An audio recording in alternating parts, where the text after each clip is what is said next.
affected exportación de by petróleo the embargo impuesto por on Rusia, oil lo que ha exports impedido al imposed by the gobierno disponer de los Houthis. This recursos has prevented the necesarios government para from having atender las the necesidades necessary más básicas de resources su to address the población. most basic needs of the También es population. urgente It's aumentar el also apoyo urgent to financiero al increase plan de respuesta financial humanitaria, support to the humanitarian a que response sigue plan, careciendo de which los fondos continues suficientes lacking sufficient para aliviar funds una de las mayores crisis to humanitarias del mundo, ease one of the que greatest se estima humanitarian superará crises around the los world, 19 millones de according to personas en el año estimates 2025, which como will affect indicó over 19 el million subsecretario Fletcher. people in En 2025, ese according contexto, to es Undersecretary Fletcher. fundamental In this facilitar el context, is essential to facilitate access for humanitarian organizations and to ensure the security Reitero el of their llamado del Ecuador personnel. a la liberación I would like to inmediata e reiterate incondicional the appeal of de todo el Ecuador personal for the humanitario immediate release and arbitrariamente unconditional detenido. release of all detained Nuestra humanitarian condena a personnel. los infundados procesos legales iniciados en su contra. Condemn the unfounded Señora legal Presidenta, proceedings cuando initiated el against Ecuador them. Madam inició su President, participación en este Consejo como when miembro Ecuador electo, began its Yemen era term uno de los in this asuntos council as an sobre los que elected member, existía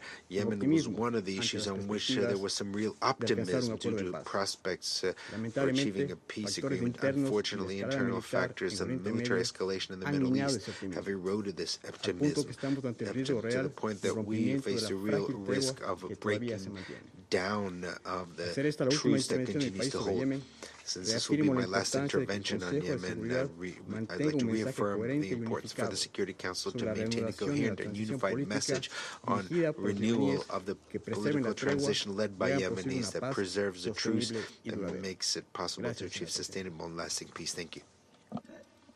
I thank the representative of Ecuador for their statement, and I now give the floor to the representative of Switzerland. Merci Madame la Présidente. Et je voudrais également commencer par remercier l'envoyé spécial Hans Grundberg de son briefing, mais aussi lui et son équipe de tout le travail effectué, précieux, et de toute la collaboration excellente pendant les 2 dernières années.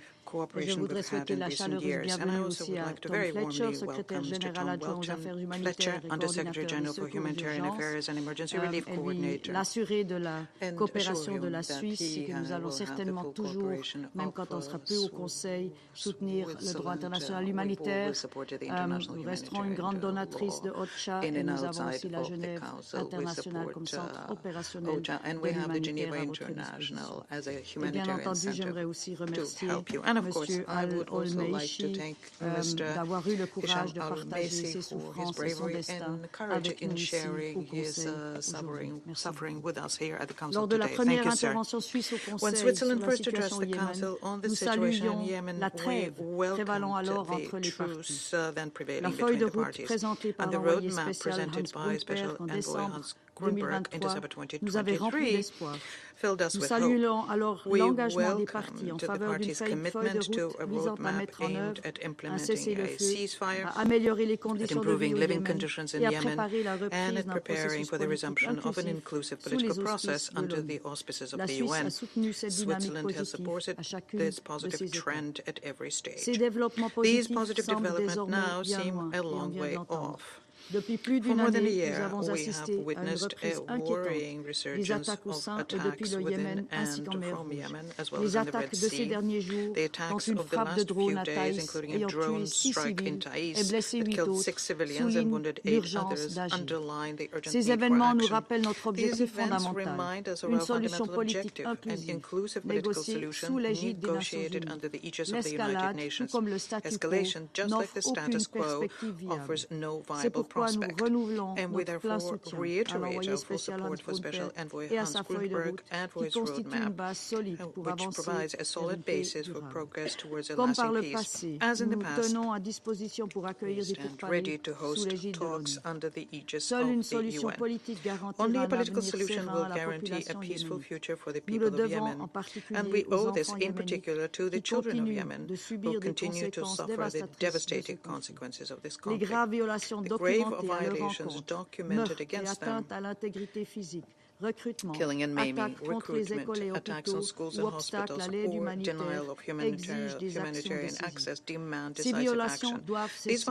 La Suisse s'engage à cet effet au travers du groupe des amis sur le sujet enfants et conflits armés au Yémen que nous co-présidons avec la Norvège. Nous contribuons également au mécanisme de surveillance et de communication sur les violations graves. Nous appelons aussi à la reprise des discussions pour l'échange de prisonniers dont certains sont mineurs. Ceux-ci doivent bénéficier d'une attention particulière. Leur libération est une priorité absolue. Les effets du changement climatique, comme les inondations ou les sécheresses, précarisent aussi l'avenir de millions de Yéménites. Depuis 2015, des événements extrêmes liés au changement climatique ont renforcé la crise humanitaire et déplacé 4,5 millions de personnes. Le changement climatique agit comme un multiplicateur de risques, redoublant la vulnérabilité de la population, entraînant la compétition pour des